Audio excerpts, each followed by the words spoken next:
What's going on, everyone, and welcome back to another episode of Friends of Mortgage Heroes. Today, we are joined by a good friend and the type of person they only make one of one. He's a realtor, a real estate investor with the passion of helping people buy, sell, or invest in real estate.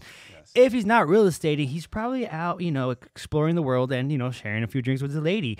Ladies and gentlemen, please give a warm welcome to Emiliano Avalos, a.k.a. the North San Diego Realtor.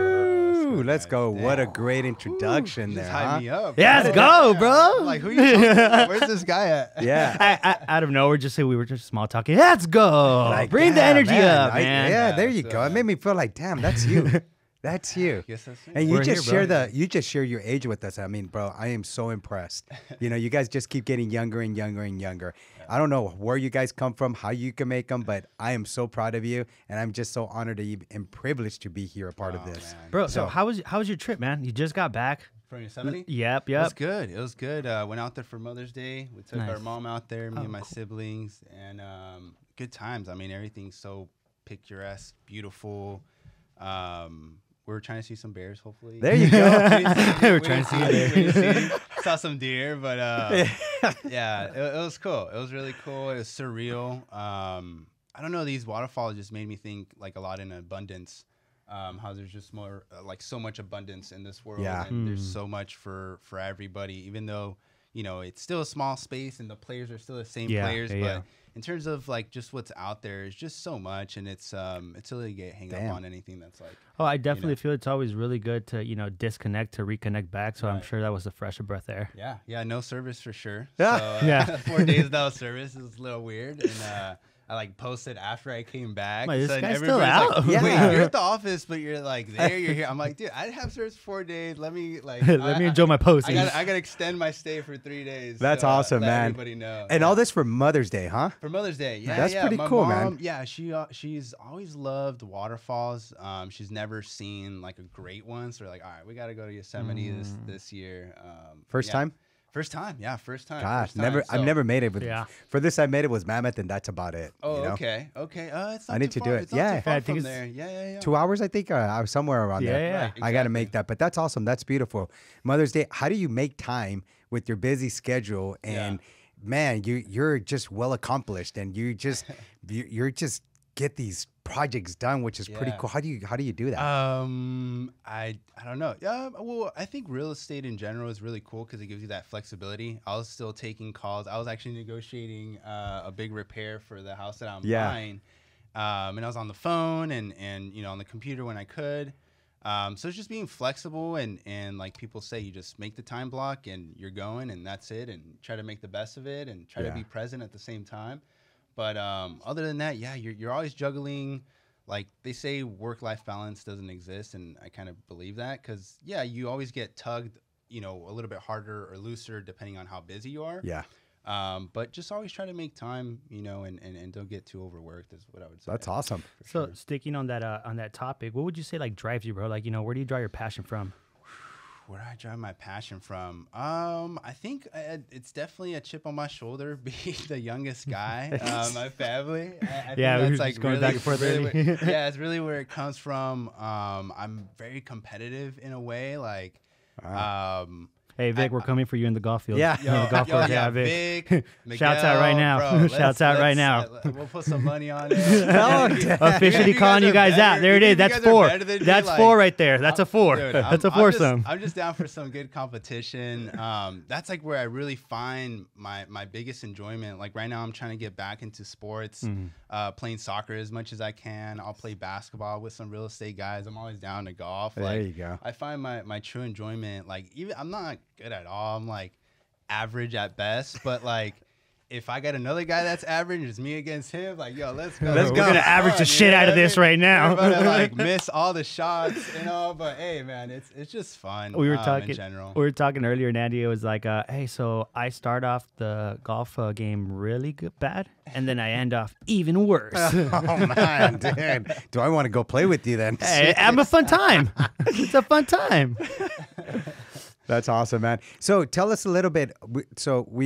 What got you into wanting to get into the real estate? And I mean, you're the kind of, I'm going to say kid because you look so young, cool. And I'm just, again, so proud. And I'll say that in in a rude way. I say it because, dang, I wish I was your age again with that mindset and that drive. Like, oh my goodness, right? But we don't know what we don't know. And obviously you shared what kind of got you into wanting to do the business and stuff. But you're taking big leaps. And I'm going to say risk out there. What prompted you to say, hey, I'm going this route? I'm just not going to go for a regular fix and flip home. I'm going to go for like the big ones. So, I mean, we started with a $500,000 house in Temecula for $525. We sold for $756. That was the first one. And it's already like in Temecula, 700 range. And this was 2021. Wow. Late 2021. That's like a medium price right now of like 800, 900 here in San Diego. So we already kind of started in like kind of a higher tier, I guess you can say. But what I really learned from that flip was like we got into a really good community. So the process is just easier because it's just supply and demand. So people as long as it's funny, I like to see the sidewalks and the roads of the community before I even would tell you if I even want the house or not. That's crazy. Because the infrastructure around it will let you know like the desirability of it. And then at that point, the price doesn't really matter, to be honest, as long as the demand and the desirability is there. Who cares about the price? You know, and it's going to take you the same, you know, just like in a regular traditional sale, it's going to take you the same. Well, right now I'm going through it. I have a $150,000 manufactured house on leased land in escrow that I've been dealing with for 2 months with the park. And then I sold a $1.875 million flip for my buddy that we closed in 20 days. Nice. So it's like, why is this one easier than this one? And I'm getting paid more to do this one than this one, and this one's kicking my butt. It's the same effort, just, you know, you get paid a little bit more, I Got guess. it. So, okay, that's awesome. So if you were to say, like, this is my niche, what would you say is your niche of what you're looking for as far as, like, price range in your home? Do you have, like, a cap what you're willing to put into a property? Got it. Yeah, so my niche is really cosmetic and design. I feel like there's a big need for basically design arbitrage. The price points, buying it from 1 million to $1.5 million, and then selling it from $1.5 million to $2 million. Gotcha. Is like where I like to be, and it obviously depends on the community, because $2 million in certain communities is just like way too much, right? So the community has to justify it for sure. But that design arbitrage with, you know, the people that are buying these homes, they don't have the time. They don't, you know, they're not the ones doing the DIY projects. They want to go into something that's well designed, well built, and they have the money for it. So that's kind of my niche. I don't do anything structural just yet. I've been wanting to kind of, that's my next step, actually, to deal with something kind of been building up in terms of the rehab budget and as far as how we go about, you know, the whole project, but want to get into adding square footage before I start doing development. I almost started developing a piece of land that we nabbed, and since we owned it outright, I went to a small bank, and they're like, hey, you know what? We'll build the house for free. We'll just roll it into the loan. Because you guys own it outright, so just collateralize it, right? So then I was like, dude, I can develop a house for free, and I'll gain the experience, and then I'll make some money. Made a lot of sense, but then once I started looking at the time frame, I'm like, okay, maybe I can do, you know, even if I do 4 flips in 3 years, I'll make more than I did, you know, developing this house. And I'll miss out on the opportunity, but maybe right now is not the time. So I'll kick that can, you know, down the road. It's crazy, right? Because people think, oh, you know what, you're developing, you're rich, you're making money, but they don't understand the permitting process. Oh yeah, and in the strategic way to go about these things, like. Nobody knows if you go to a bank. I think banks are your best friends, honestly. You go to a bank, you own something outright, you can cross-collateralize it with not even a penny down, and they'll give you the money. You can do it. It's tax-free. Give it back to them, you know. So as long as they make their money, they're like, hey, I'm good. Exactly. So, you know, knowing those things, and that's, you know, from being in the industry, and I mean, I think that just comes from you being hungry.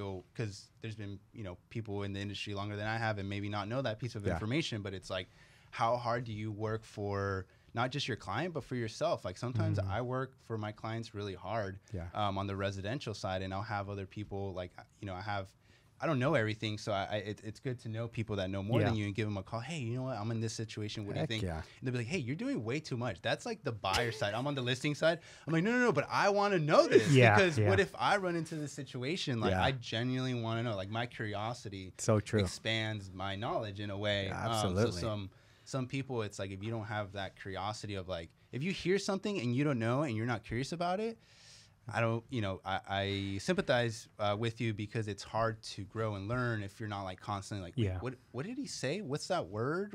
What's cross collateralized? Like, I've never heard of that. Let me look it up. It's so true, quick. bro. It's so you know, true. It's like just that curiosity is, I mean, I think that's like kind of my biggest attribute, to be honest, because I'm not the most well organized. I'm not like the hardest worker, to be honest. I feel like I can work harder and I can do more and I can put more hours in.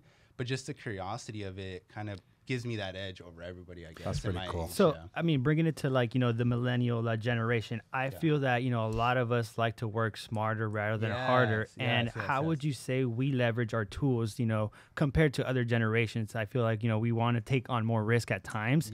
And sometimes, you know, certain demographics are like, you know what, I'm gonna play a little bit more safe. Maybe it comes from, again, our examples, our parents. You know, my dad was a super hard worker. He would preach, you know, if I got all F's, but I would go with him working in the weekends, he'd be happy. You know what I mean? Oh, está bien, oh, mijo.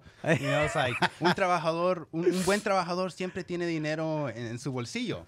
And like that's kind of how I grew up. And my thing was always like, well, Dad, sometimes he would tell me to do things. I'd be like, well, we can do it like this. It's you know, it saves us some time. No. And he'd get mad or like use this tool or use that tool. It's like, no, this is how it's supposed to done. This is how it's supposed to be done. And like his machismo would kind of get in his way in terms of growth too. So like just learning really from your biggest examples. Some people don't have dads, don't have that, which is you know, unfortunate. But I think just my. And also just from my perspective of like, how did your career start? How did you even get into this? I just started with whatever cards I had in my hand. You know, I never, like my dad was in real estate, but he wasn't a mogul or anything. Like, you know, failed a couple of times. He did okay. The way that I really started was I started by myself. Like my buddy started wholesaling in Arizona for this big company, and he told me what wholesaling was. And that's all he had to tell me. And then I just like went online, YouTube University, like graduated from YouTube University, started doing my own thing. Obviously, it's super hard to convert a lead in California when you know nothing about real estate or how to even manage a lead or anything. But I was just like out there doing it. And then I figured out, I'm like, dang, I need some guidance. So then I went to my family's realtor that was also my soccer coach. And like, I didn't want to do residential, honestly. Like, I didn't want to do residential. I'm like, I think it's so silly for somebody not wanting to buy a house because the color of the fence, you know, or the color of the house or whatever it may be. Like I'm very number based. That is so common. I'm glad that you bring that up because that's so common. No, I don't want that house. The color, this you can paint it. You can paint it. Or just like, there's sometimes opportunities. Like my biggest objective, I still need to figure this out. Is like, how do I'm not trying to, I don't try to sell people on things, but when there's a good opportunity, it's the first time seeing the house, like a house in general, and it's a good opportunity. It's really hard to convey to them like, hey, I'm not acting on my best interest, but this is a genuinely good deal. And I know it's like the first or second house you've seen, but it's a good deal and you need to jump on it. Like it's really hard to convey, I think. Because they have their own conceptions and whatnot, and if they're first time home buyers, they're even more scared. It's a very emotional like approach that they take, and then compared to working with investors, like you said, it's all numerical. Like if I get this number, if this makes sense, like I don't care what the house looks like, I'm gonna tear that shit down. You know, so it's like right in a good neighborhood. Perfect. It's in a great neighborhood. I'm seeing it's ugly, even better. It's torn down, great. I can flip that. You know, you bring up a good point. That's what we want. We want ugly. Ugly. Like you know, it's fair. Okay, mejor. Like, you know, like me, where residential is like, yo, in 5 years, I don't know if I might like those cabinets. You know, so it's a lot of a different mentality.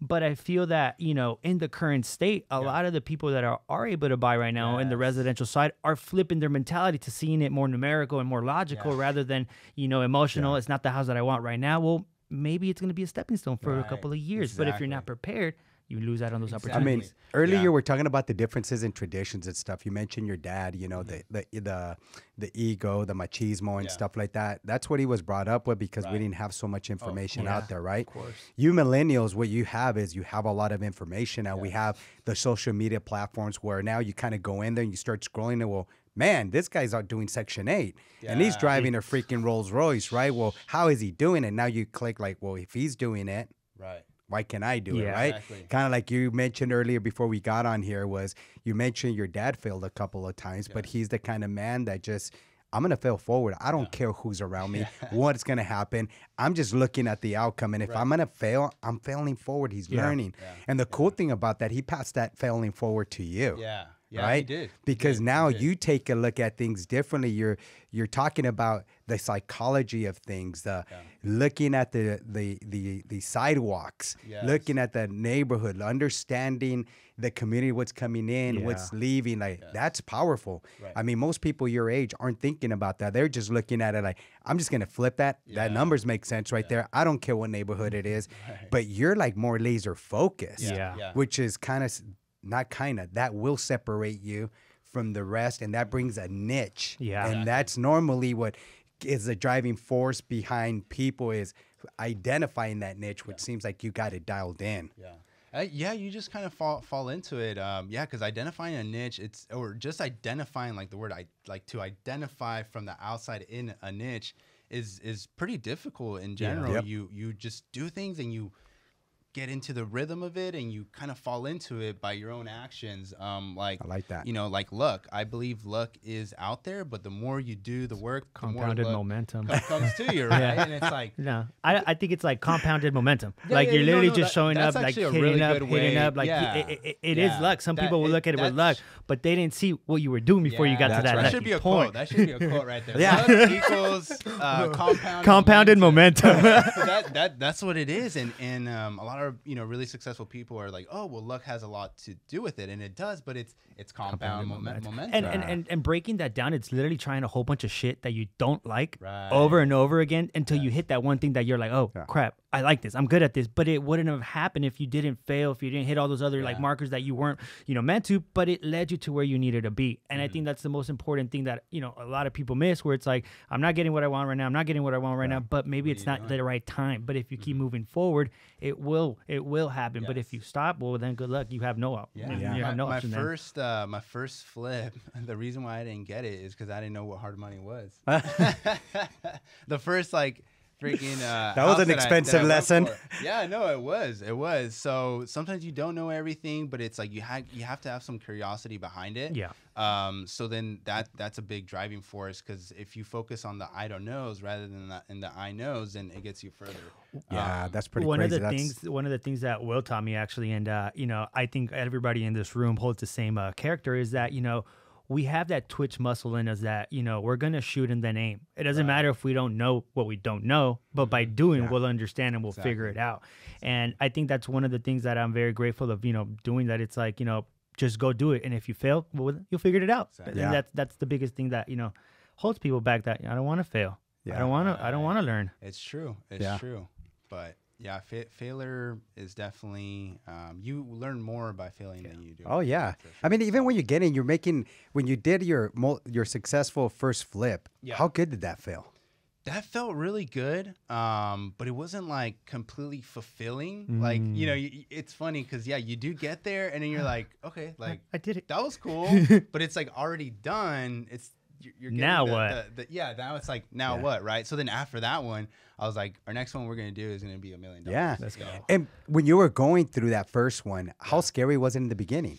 Honestly, it wasn't very scary because we're just so excited going into it. I even mentioned that I was like, maybe this is kind of a curse that it went so well. Because Hey, don't mention that. no, like for the first one, the second one was good. It wasn't as good as the first one, but it was just so beautiful. In the way that it played out, that I felt we were a little bit spoiled. Yeah. But I also felt like not being fully content. Like, okay, I know there's more out there. There's more that we need to tackle. There's more that we need to do.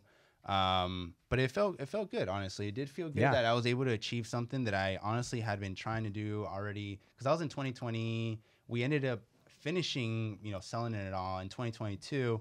And there's 2 properties I missed out on before I actually got that third one.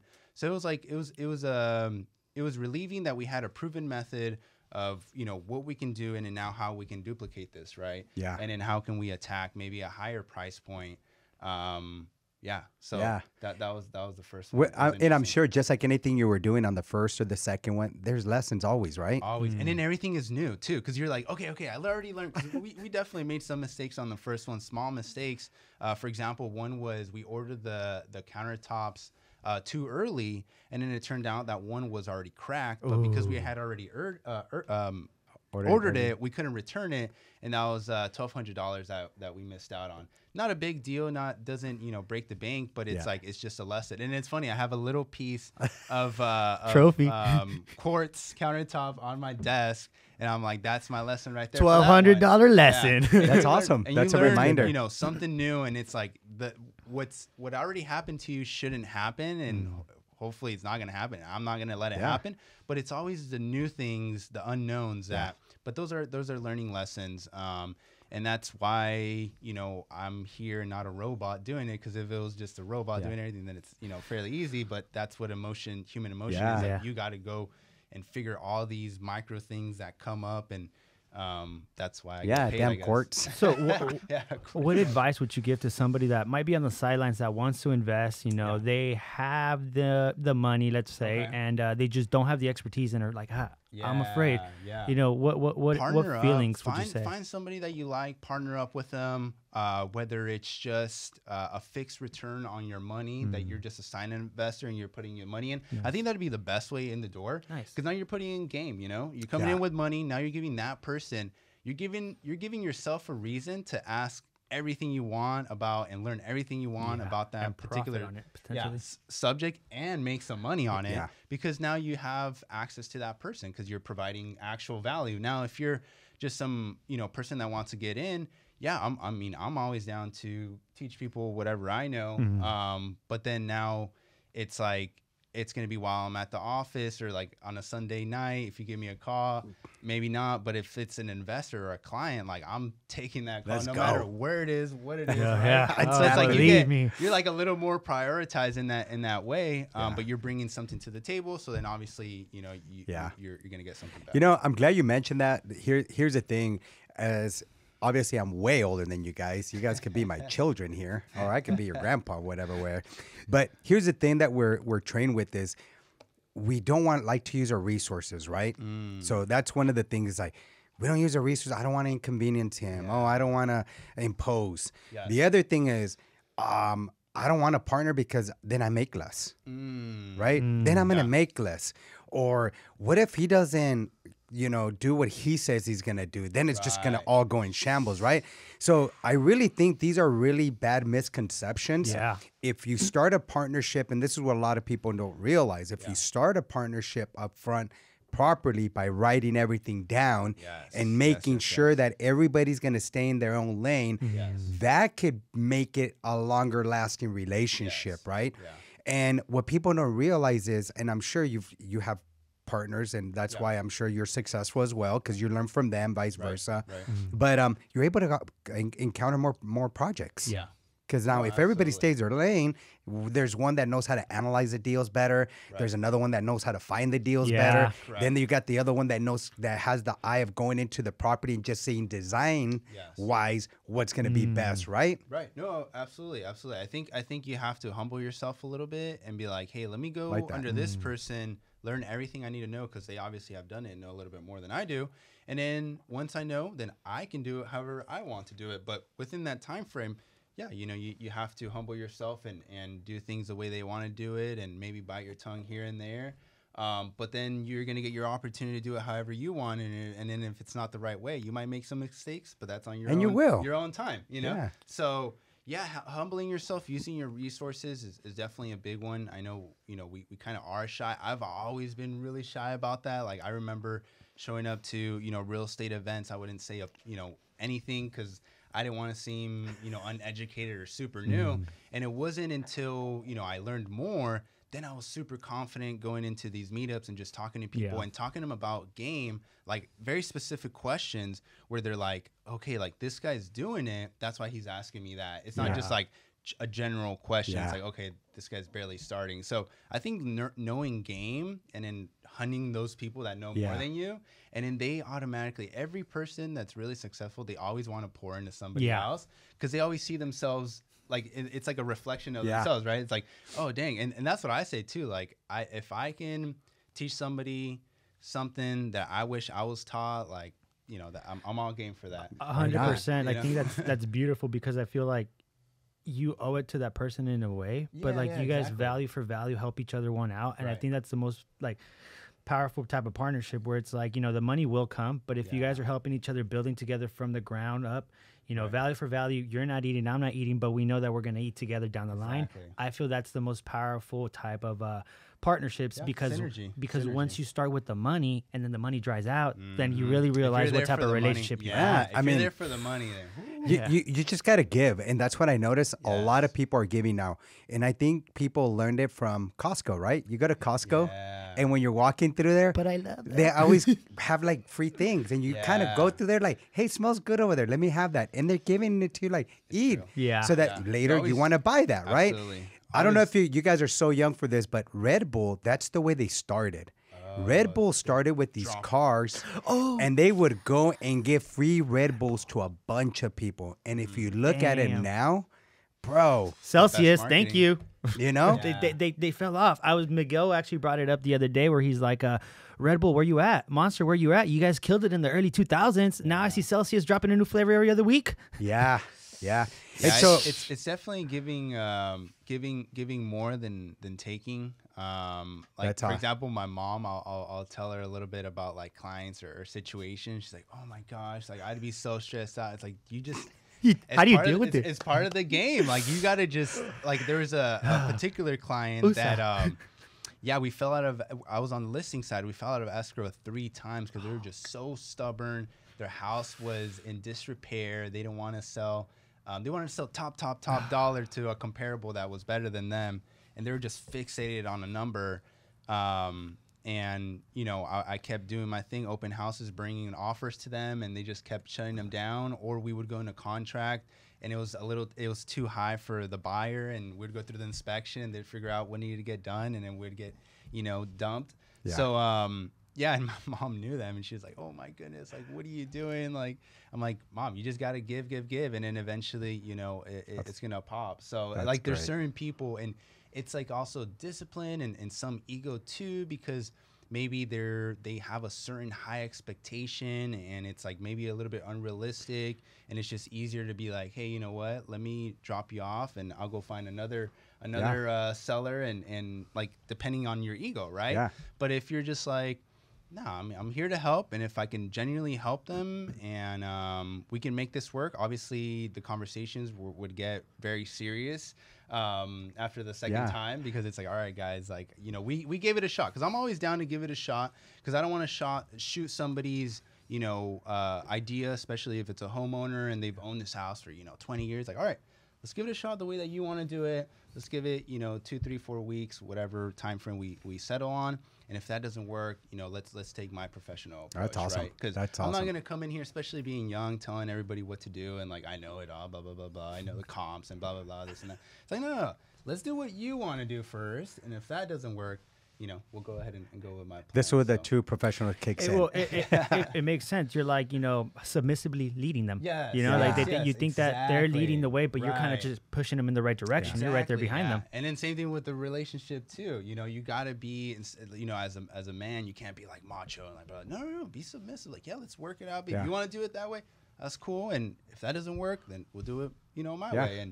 And it works perfectly. And if it ends up working that way, then cool. And then you kind of let go of your ego too. It's like, man, maybe I didn't know exactly what I was, doing or whatever. And I've came to realize that those tough conversations, when you have them with your clients, when they don't want to hear what they don't want to hear, they want to hear what they want to hear. Of course. But, after they digest it, they really listen to it. If they truly want what's best for them, they'll come back and say, you know what? Will, you know, you were right. I may have gotten my own way. I'm sorry. We want to move forward with the, you know, what you presented us. No. Can you say that again? Well, you're right. Like, I like that. All right, good. Yeah, So- there's a lot of situations, but yeah.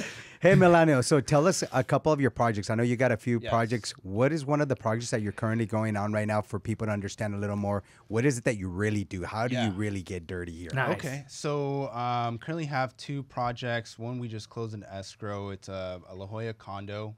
We got it for 2.3. Again, it's design arbitrage. 230,000. $2.30. 2,300,000. Wow. Okay. For that one, that was with a partner, also a young guy, and we're just very ambitious, and I like it. we were able to acquire that one. It makes sense, and yeah, that's one that we just closed on, and then we have one in escrow in North Escondido and Hidden Meadows. That's 5,700 square feet. Wow. Huge house, total, hacienda style, which is like my personal favorite. And also I connect with these homes personally since, my family's from Mexico, and I travel down there and I go to haciendas and I see what they look like, what they smell. And this one smells like it. And looks like it. Nice. So that's Literally the really smell. back. Yeah. So it's like also an emotional, connection to it. It's like not just doing it because it's the cool thing to do and everybody's flipping. Like, no, this is something that I've actually wanted That's to do beautiful. for a while. Something my dad did, and not maybe to the highest level. I always wanted to get into real estate one form or another. Like I had previously mentioned, I started a startup at the age of, I was 18 years old when I started a small music startup. Yeah. So I did that, and it failed miserably because it was, those are really hard to stick. And then from there, I was like, okay, well, I was thinking that I was going to sell this business and then, maybe use that money to buy real estate. Now I don't have a business or money. Back to the drawing board. So I got a sales job at Nordstrom, and that's really where I got my sales technique. It was all commission based. Nice. So similar environment. I have a buddy that still works there. The shoe department at Nordstrom's, whoever's trying to get on game, wanting to learn just sales in general, I would recommend it before even getting into real estate, because real estate's a monster. So first get your sales skills down. Yeah. So that place, you'd make good money, just hustle.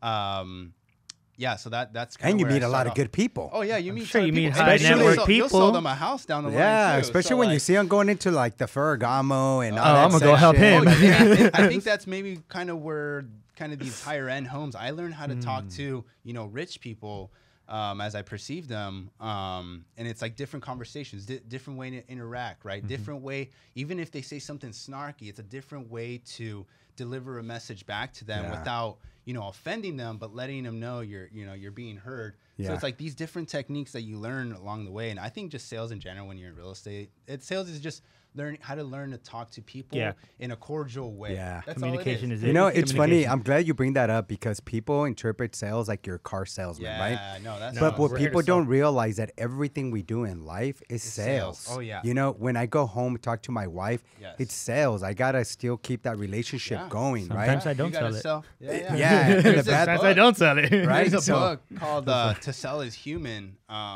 Best book ever. Puts everything in perception. Like if you're a doctor, you gotta sell it to your client that you're the guy to to work. You're not gonna show up like, yeah, I know what you're doing. This is what you have. You have cancer, bro, and like, Whoa. I know it, and like, That was it's rough, like, bro. no, man, you gotta like, wind me up a little bit. Yeah, damn. it's like, I know what I'm talking. Shit. No, you gotta sell yourself. That you're I the do? man. Your credentials. Your, you're always constantly selling yourself. Yeah. In general. I mean, we're Yeah. selling ourselves right now to The audience. the You audience. do, right? and So- it all comes. Yeah, I'm always in it, and I have yeah. no offense in that.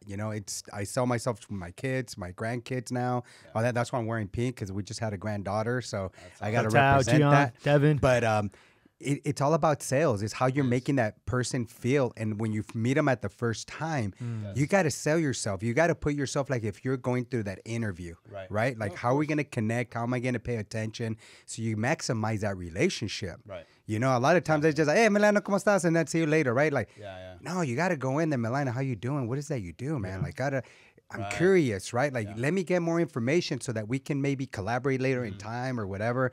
And that's what most people don't understand, you know? And that's why they start saying, like, you know, there's a saying that my mom used to say in Spanish, dime con quién te juntas para decirte quién eres, right? In English is tell me who you hang out with so I can tell you who you are. Right? Yeah. And I never understood that until now that I'm old. That was like 3 years ago. Now it's too late, probably, right? Hey, when the grandkids came in, he was like, oh shit, maybe I should grow now. Good thing Emiliano understood it when he was, you know, 18, which is a year ago. So no, I don't know. It was funny. I mean, I don't know. I didn't like hang out with the best crowd either. But like, I guess just having just the older examples, knowing like even if I didn't hang out with the best crowd, like I was always really respectful to my teachers. Yeah. So it's like even if you know weren't hanging out with the best kids, but you understood your values and you know the way that you were raised. But yeah, no, absolutely, I understood that as well later on, and it's kind of like now why I like to surround myself with people within the industry. And then you start noticing how small the industry is, and you start noticing like how you need to be dialed in and know your stuff, and you know everybody that you deal with, you got to be very professional and like. You can't just, you know, be lazy on a transaction because you don't know what's going to go on. Maybe you'll be on the other side of the transaction with that, you know, agent. So remember. Yeah, it's a small world. It really is a small world. So it really is. You know, you mentioned you have to know things. The good thing about when you start surrounding yourself with those people, like I just went a couple of weeks ago and I saw some of these people. His LLC is built 5,000 homes. And he wants to do that in the next 5-10 years, right? And that's his goal. And so when I'm speaking with this investor, I see his projects. I'm just like, bro, what am I doing around it? Like I'm a peon. But you know what's crazy about it is I don't know everything, and they knew I didn't know anything. But they treat you like if you knew everything. Right? They give you that respect because they know where they came from.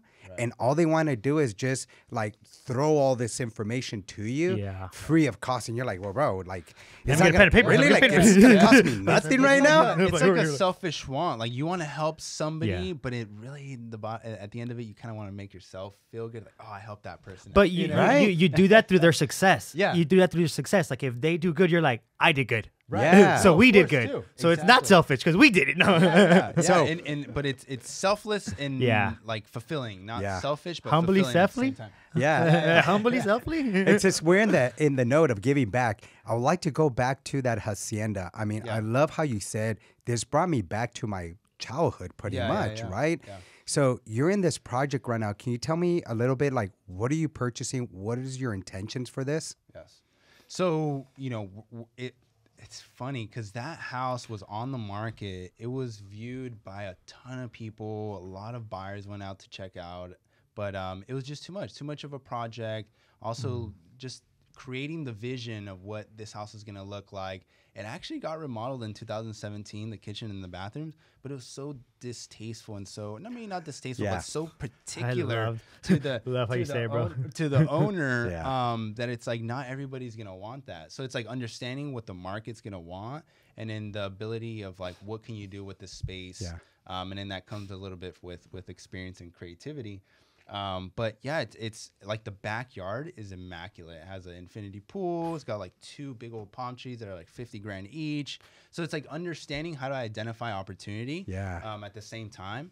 And then, you know, looking at the numbers of it just makes sense. So how much are you buying that one for? So that one is $1,490 with my real estate commission. So if I want to forfeit my commission, that's 2% of the purchase price. And you don't want to do that. You want to take that, right? That's just going to allow you to leverage more. Yeah, either or. I'm looking at it. Maybe I can save a little bit of money because it'd be a smaller purchase price. But yeah, I mean, I'm still going to pay myself regardless. Why not? On the back end. And that's one thing actually that I learned from Mike Blair. Hey, shout out Mike. Hey, look at talking that. About big players. Like I was talking to Mike and how, you know, because he actually just dishes off these investments to a lot of his partners. And I was just curious to see like how he structures them. Also Cyrus one time. The first time I met Cyrus, the first time I met Mike, and the first time I met Cyrus, I found out that Cyrus was like the operations. Man, I flooded that guy with questions like, oh, how do you guys do this? How do you guys do that? And then like, you know, it's game. So he's just like responding. He's like, yeah, no, we do it like this. Like you're not even like knowing you're giving up your secrets, you're just like, yeah, like this is what I do. And then Mike too, I'm like, hey, how do you pay yourself? And he always pays himself on the buy side and on the sell side. He doesn't build it into like the equity of things. Yeah, straightforward. And I'm like, all right, you're so right, because you still work as an agent, on the buy side, and you still work as an agent on the sell side.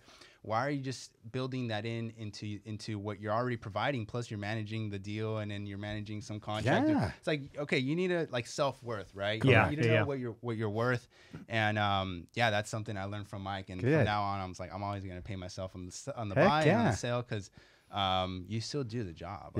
And we actually do a lot of free work as lenders, as realtors, where sometimes we just start keep doing free work. We're like, oh dang, maybe we should get paid for this. Yeah, it's like, maybe I should ask for a little bit more on, I help them find it. And they don't charge. We don't charge for therapy. Yeah. Counseling at times. Yeah. Financial advice. Boy, do we go through that quite a bit. Boy, oh boy. And it's just like it's hard, and sometimes it may be a little bit embarrassing. It's like, oh, I don't know the answer to that question. Like that's a lawyer's question, or somebody, an advisor. What I like about that is that you're the first point of contact for them. Yes. And that's powerful. When you're able to imprint that into your client, where anything business, real estate, or just life in general, you're their go-to guy because they know you got that resource. Right. That's the type of, imprint I'm trying to leave on my clients, that they can always come to me even if it's not real estate related, because one way or another, I'm the type of person that is going to go out of my way to try to help you if I'm able to. Absolutely. That's just, how I live. And set you in the right direction with the right Totally. person. So now you're in at 1.490. Yes. Is it going to need some rehab on this? So it's gonna be quite a bit. When you're saying quite a bit, don't be so modest. Tell me a number here. So it's gonna be about $80 a square foot. Okay. Give or take. New kitchens, new bathrooms. I'm gonna say the ceiling actually has wood paneling. It's like 2x4s just stacked like side by side on its side, not on its face, on its side. So it's just like stacked. It's super, a very high quality finish. Got it. So that'll that I'm stay. leaving, of course, and just staining it. Maybe if there's some repairs that I needed to the wood, if there's anything that needs to be done, it's gonna be more on the maintenance side. Gotcha. And then the outside is pristine. We did run into a problem when we first went into escrow, that we found out that the septic was completely under their driveway. They extended their driveway, and their whole septic system is under there. Yeah. Oh, Jesus. So you have to break that down. No, there's several solutions. So I got an engineer out there, back to getting people that's out there, because you get faced with a lot of situations that you know nothing of, or you may know something but you're not a specialist in it. And that's something, maybe I think it's a strength that I like to know exactly what it is. I'll go up in the roof. We had on a previous project, we had this a really, really annoying leak. I had roofers out there. They were just go up there and they'd check it out. No, I went in the attic. I had my brother put the hose on top. We were there for 20 minutes. It was super hot in there, but I'm I don't care. I'm gonna go home and change. And then I started seeing where the leak came from, and I'd take pictures and then I'd send it to my roofer. So I'm very hands on in that way. So I was out there talking to the engineer. There's actually 7 solutions that we have to it. Nice. Okay. So, and then we asked for a credit. We've got the full credit amount. So we're really good in that situation, but that's as big as a change that we're going to do to the property. And then of course, there's a lot of windows. So we're going to have custom windows, completely new paint, in throughout, and then some design aspects. We're going to move, we're going to create a walk around, a wall in the master to the walk-in closet, and then we're gonna move some closets. They're false walls. Just move them back a little bit to create more space in the rooms, and some design, redoing the layout in some of these bathrooms. So it's cosmetic, but it's a big price because it's just so much square feet. Yeah, you're making it look like $1 million, right? Because if you're buying it for 1.4, I'm sure you're saying 80,000 a square foot. I'm not good at math like that, but that's pretty it's around 400,000. expensive. There you go. 385. So 385 like something. So once you go right there, and you get it done, what's your time frame as far as how soon before that gets done? Yeah. So I have a contractor on it. So then we have a time frame that we're shooting for, which is less than 3 months. Okay, Doing awesome. The whole thing in less than 3 months. There you go. And then once you put it on the market, what's that property worth, more or less? So 2.4. We got it appraised for 2.4. That's Yeah, we got it awesome, back at bro. 2.4. If I'm doing the numbers already right there, that is an awesome. Yeah, it's and like somebody that's coming in, Yeah. they're just gonna enjoy that beauty too, right? Absolutely, Like yeah. knowing that the bathrooms are like this and the closets are getting extended, you're really making it look like a Exactly. luxurious hacienda. Of course. That's course. pretty Yeah, cool, it's, man. It's that arbitrage. You Yeah. know, taking something and putting a spin on it and making it better and working with what you have. Also, from a sustainability standpoint too, like our landfills, a lot of it is filled from construction debris. So then it's also so it's kind of taking more of a mind of a designer builder. It's like now you're thinking about sustainability. You're thinking about, what can you save? Some of these products are really high quality products. Why would you break it down? And they don't even make them as good anymore. Yeah, it's original. So there's certain things that, give and take on these luxury homes that you could save. Yeah, on the stick builds that are like the 500 range. It's like, everything's got to go, and then you got to just throw white on it. Just throw white. That's the new thing. Throw white on it. And I get it, and some people complain. It's like, oh, why is every house just like white? It's like, okay, you need to redo your mind frame that $1 million, now it's like $1.2 million and under is affordability. Yeah. So unless you're buying like a $2 million house, you're not gonna really see much design. Exactly. So it's in some. I mean, I don't knock those dudes that like do like 20 flips in several months and all this churn. But I'm very risk conscious, so I'd rather have one project that could equal 4 or 5 flips, but just be concentrated, dialed in. That's awesome. And in managing risk, and then obviously that's only one property that you need to worry about, numbers. And for that particular one, we're around 66% ARV, which is just amazing. Yeah, that's really good. That's really it is. Good. So then, as I understand it, it's really good. Really, really. It's a really good deal. Very good deal. So managing risk and you are taking risks, but knowing the risks that you're taking, and they're calculated. Of course, definitely. You know what I would love to show is, obviously, we're gonna need you to come back. Right, we're gonna need you to come back on the show. So I'd love to get like the before and after and share with the audience, just so they understand. A lot of times we're more visual, right? We hear it and it's kind of like you hear it. Some people hear it and it's out the other ear.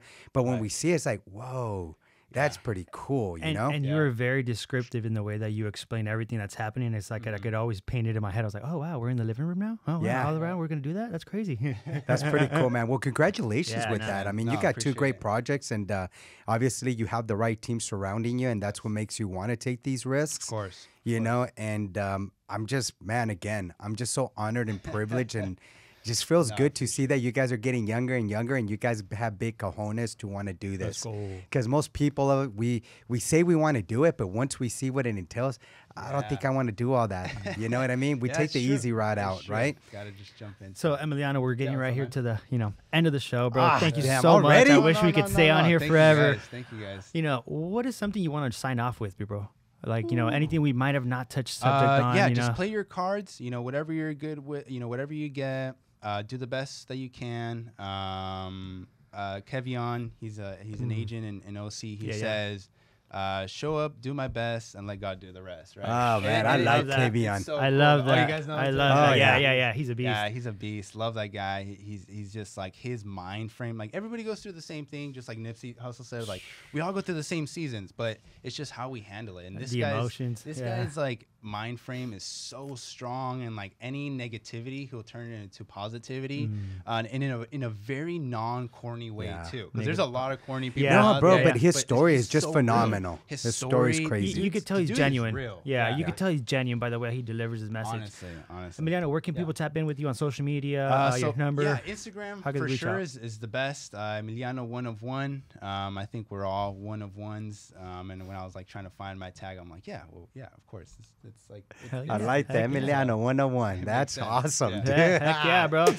Emiliano, my brother, thank you so much for stopping by. Ladies and gentlemen, I mean, what a great show. I'm excited to hear this one back. And thank you so much for everybody that's been supporting, that's been tuning into the show. Make sure you subscribe, turn on that notification so you never miss an episode when it's dropped. And other than that, thank you so much. Yeah, thank you guys. You guys. Yeah, one thing I do want to add, it doesn't matter how old you are, right? You just got to go out there and follow your passion, follow your heart, and surround yourself with winners. Yeah. And there's already somebody younger out there doing more, honestly. Oh, yeah. I know a couple, so.